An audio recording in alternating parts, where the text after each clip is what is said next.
Bonjour, c'est Gilles du site boursicoté.com. Voici l'analyse technique des principaux indices mondiaux donc pour cette journée du vendredi 4 octobre 2013. Et donc comme d'habitude, je vous invite à bien mémoriser ce graphique du CAC 40 en journalier en vue de le comparer avec les prochains indices que nous allons analyser.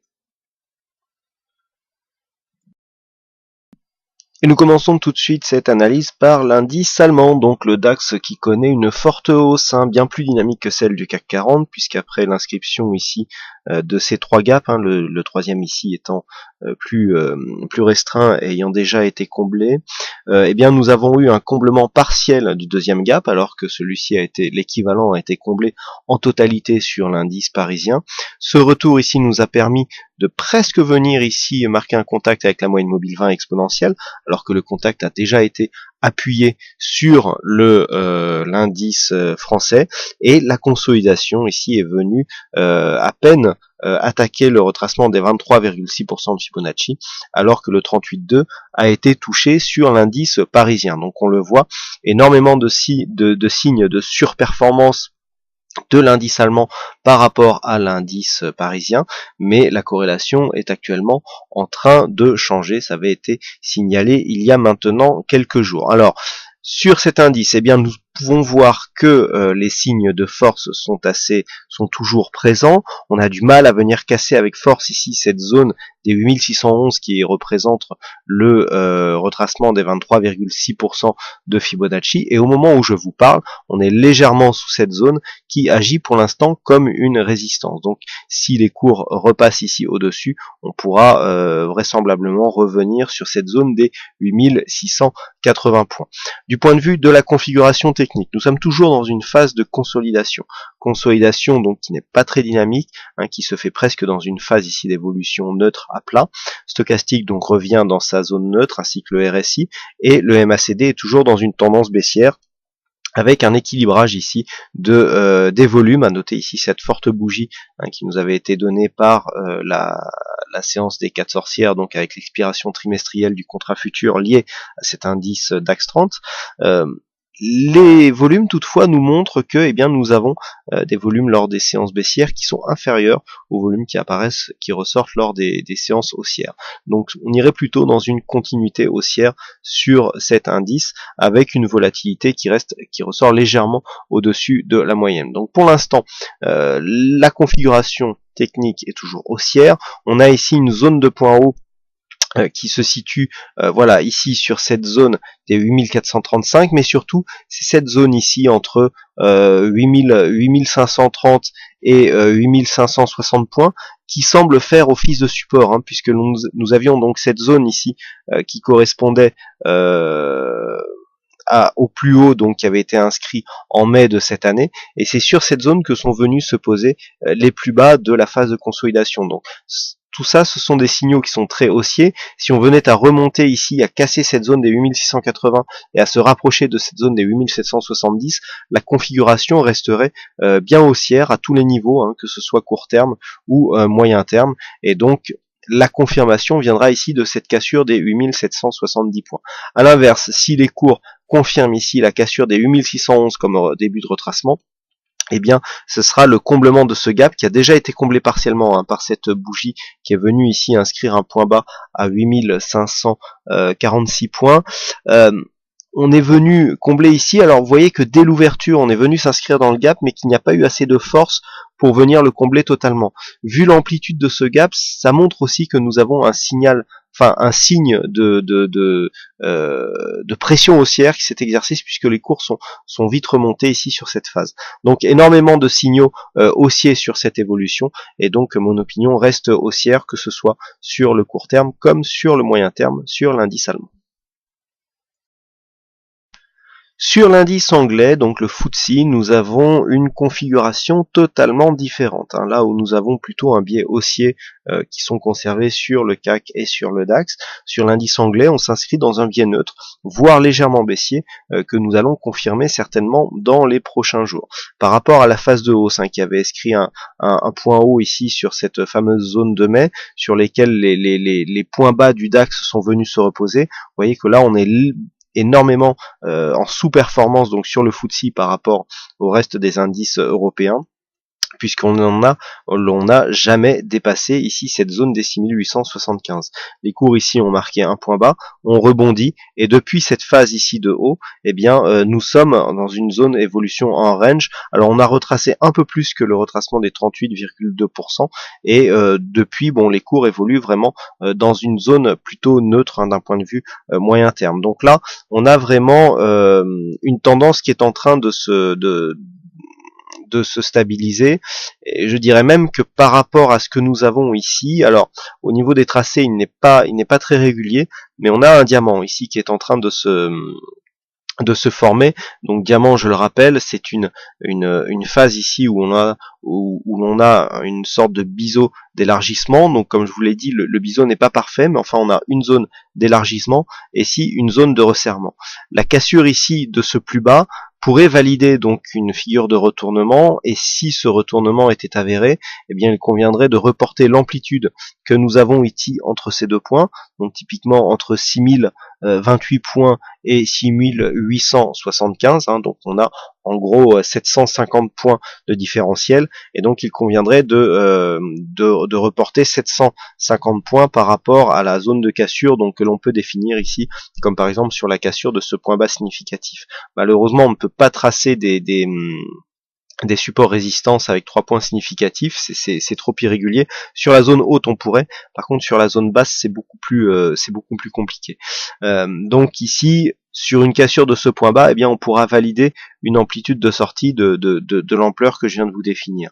Sinon pour le reste de la tendance, on s'inscrit donc sur le FTSE dans une tendance, dans un biais neutre. Les indicateurs vont d'ailleurs en ce sens, hein, puisqu'on a une évolution du RSI qui est neutre, hein, qui oscille donc au sein de sa zone neutre. Stochastique alterne donc les zones de surachat survente en fonction des mouvements court terme, et idem du point de vue du MACD qui n'a plus une énorme amplitude et qui nous montre vraiment un passage supérieur-inférieur, zone supérieure, zone inférieure au gré des mouvements court terme. Mais du point de vue de la tendance moyen terme, c'est relativement neutre, hein, sur cette phase, avec une volatilité qui est là aussi en phase de stabilisation. Donc pour essayer de dégager un biais différentiel plus marqué, nous avons ici une première zone à 6391 qui est une zone de support intermédiaire. Si elle devait être cassée, eh bien nous emmènerait certainement sur 6313, voire ici sur 6222. Attention, 6222, on validerait un semblant de diamant, et donc on aurait à terme un objectif de cassure ici de cette zone des 6025 qui pourrait nous emmener donc relativement bas. Par contre, sur une cassure ici de cette zone des 6700 points, nous aurions une invalidation de cette figure, avec possibilité ici de venir à terme casser cette zone majeure des 6751 et le plus haut que nous avons touché en mai, qui se situait à 6875, donc en vue de placer de nouveaux plus hauts annuels.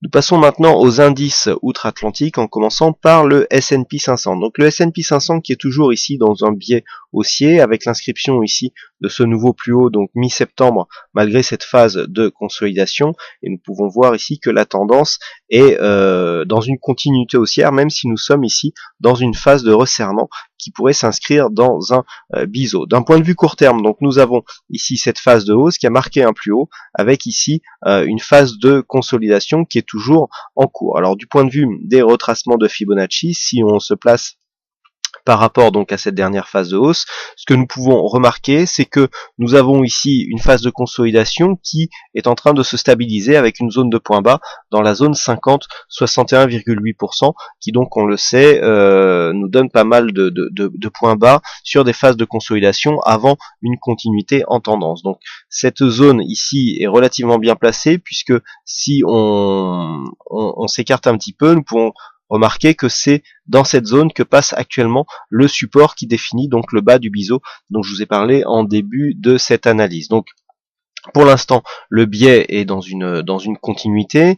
Du point de vue des indicateurs, on voit bien ici la phase de consolidation avec cette sortie du RSI de sa zone de surachat. Idem pour le stochastique qui est toujours sur un biais, sur une tendance baissière, malgré ici un resserrement qui pourrait nous donner ici un signal de fin de tendance. toujours ici un biais baissier donc sur le S&P 500 en ce qui concerne le MACD, et une baisse des volumes sur les dernières séances, malgré une volatilité qui ressort en légère hausse. Alors sur ce biais, bon, on est vraiment dans une phase de consolidation. On sent bien ici que la dynamique baissière est en train de s'infléchir, et nous pourrions avoir ici une phase de stabilisation avec des zones de points bas dans cette zone 50-61,8. Cela plaide pour une continuité haussière. On est ici sur une zone de point bas qui était précédemment une zone de point haut, sur cette phase par exemple. Cette zone a été cassée, a déjà été confirmée comme une zone de point bas sur cette phase, après une cassure et un retour. D'ailleurs, on avait eu cassure sur gap d'entrée et gap de sortie, donc pour sortir, pour repasser au-dessus de cette zone. Le fait que l'on revienne ici combler ce gap, mais que cette zone soit maintenant définie comme zone support, est plutôt bon signe, et donc on serait ici sur une phase de stabilisation avant une reprise du mouvement haussier. Alors ce scénario haussier est valable tant que l'on ne casse pas ici cette zone de support oblique définie par ces deux précédentes zones de points bas significatives. Une cassure de cette zone invaliderait le scénario et nous ramènerait dans un premier temps sur cette zone des 1634 avant de valider un possible objectif donc de sortie de biseau qui serait sur 1564 points. Donc tant que l'on ne dépasse pas ici cette zone, le biais reste haussier, avec pour objectif donc un retour sur les récents points hauts annuels, à savoir 1729,9 points. Nous passons maintenant au Nasdaq, donc l'indice composite des valeurs techno, qui est dans une continuité haussière. Alors après avoir sous-performé les autres indices, avec notamment cette phase ici de stabilisation, alors que les autres indices continuent à monter, eh bien le Nasdaq maintenant est plutôt en phase de surperformance, puisque nous sommes dans une dynamique ici qui est dans une phase de continuité haussière, malgré une consolidation sur le reste des indices, tant américain que européen. Donc le Nasdaq ici est en train de faire une évolution, une consolidation horizontale. On a un range ici 3206, 3250 qui commence à être un peu débordé d'ailleurs des deux côtés. Attention à une possible cassure et un retour de la dynamique. Pour l'instant, le biais est bien haussier. On a eu donc cet objectif de consolidation qui nous avait été donné par le tracé ici de ces retracements de Fibonacci, qui nous avait donné une extension. Cette extension a bien défini ici cette zone de support résistance. On a eu un premier test ici en résistance, petite phase de consolidation, cassure, et on retrouve cette zone ici comme une zone de support. Donc clairement ici l'extension de Fibonacci nous donne une zone de support particulière. Et sur cette phase ici de consolidation, eh bien une sortie et donc un dépassement de cette zone des 3248,50 nous donnerait un retour sur une autre résistance qui se situe à 3286 points. Donc pour l'instant on en est là. La zone ici étant horizontale, on peut très bien aussi avoir une phase de cassure plus profonde de cette zone des 3206 pour un retour ici sur cette ancienne zone de point haut, ancienne résistance, qui pourrait donc se transformer en support, donc auquel cas nous aurions un retour ici sur 3149. Donc là pour l'instant nous sommes dans une phase horizontale relativement volatile, mais une cassure ici, personnellement je plaiderais plutôt pour un retour du biais haussier avec une cassure plus marquée des 3250 voire même 3258 points pour un objectif donc haussier tel qu'il a été défini précédemment. Du point de vue des indicateurs, nous avons un biais qui reste haussier, on a du mal à consolider, vous voyez ce stochastique qui reste ici en zone de surachat, le RSI baisse légèrement, on a une phase de consolidation ici sur le MACD, mais vous voyez qu'on commence déjà à hésiter, et donc on pourrait avoir le retour d'une tendance haussière, donc du point de vue de ce MACD. Alors des volumes qui sont assez biaisés. On va essayer de décrypter un petit peu tout ça. Je pense qu'il s'agit là d'une erreur liée à la plateforme. Donc si on analyse ici les volumes sans tenir compte de cette zone, oui c'est compliqué là. Voilà. Ici, bon, ce que nous pouvons voir, c'est que du point de vue des séances, on a quand même une prédominance des volumes qui apparaissent lors des lors des séances baissières. Donc attention, il faudra quand même sortir de ce biais du point de vue des volumes pour repartir sur une phase haussière un peu plus solide. Donc pour l'instant, nous sommes toujours haussiers dans une phase de consolidation horizontale sur ce Nasdaq. Une cassure de cette zone des 3250-60 points nous donnerait des objectifs haussiers et donc serait un signal de continuité de tendance. Et enfin, nous terminons avec l'indice japonais, donc le Nikkei qui a du mal à confirmer ici son orientation haussière, puisqu'après avoir cassé cette zone de résistance que nous avions définie en rouge, alors on a bien trouvé l'objectif ici, l'objectif de biseau. Nous avions un biseau baissier, la cassure ici qui se fait sur un gap nous a permis ici d'atteindre l'objectif qui se situait ici sur la base haute de ce biseau, et donc l'objectif a parfaitement été atteint. S'en est suivi ici une phase de consolidation court terme que nous allons maintenant analyser à l'aide des indicateurs. Donc on voit ici que la phase de hausse n'a pas été très dynamique. On a certes eu un surachat ici du point de vue du stochastique, mais qui ne s'est pas confirmé sur le RSI. Phase de consolidation, signal très dynamique ici sur le stochastique, et donc confirmé par l'évolution du MACD dans une phase volatile moyenne. Donc pour l'instant, la consolidation ici est toujours en cours. Si nous traçons les retracements de Fibonacci sur la phase directe, eh bien, nous pouvons constater que cette zone est à peine venue casser ici le retracement des 38,2%. Donc on vise maintenant une zone 13 810, 14 000 points, qui est la zone 50-61,8.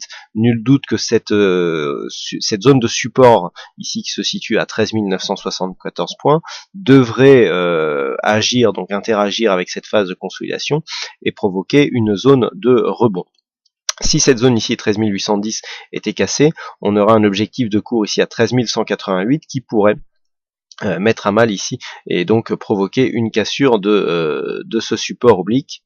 Et cela mettrait clairement en danger la suite de la tendance, puisque même si nous avons ici des points bas successifs qui sont sur une dynamique haussière, nous avons ici des points hauts qui sont, alors là on est en phase de stabilisation, mais qui sont presque baissière. Donc si on venait casser ici cette zone et casser cette zone de support, eh bien on aurait un retournement du flux dynamique, puisque d'après la loi de Dow, pour être en tendance haussière, il faut tout simplement avoir des points hauts et des points bas sur une succession de nouveaux points hauts. Donc le fait de casser ici ce point bas significatif, eh bien nous placerait dans un biais baissier.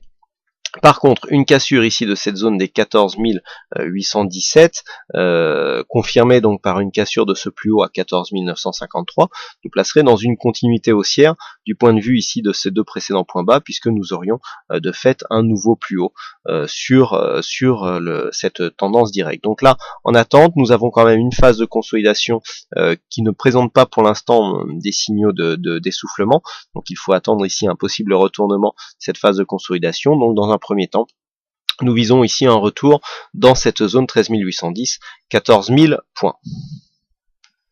Voilà donc ce que nous pouvons dire sur l'analyse de ces principaux indices mondiaux. Il ne me reste plus qu'à vous souhaiter à toutes et à tous une bonne séance. Bonne chance dans vos prochains trades et on se retrouve donc dès ce soir pour toutes les autres analyses techniques du site boursicoté.com. Bonne séance à tous.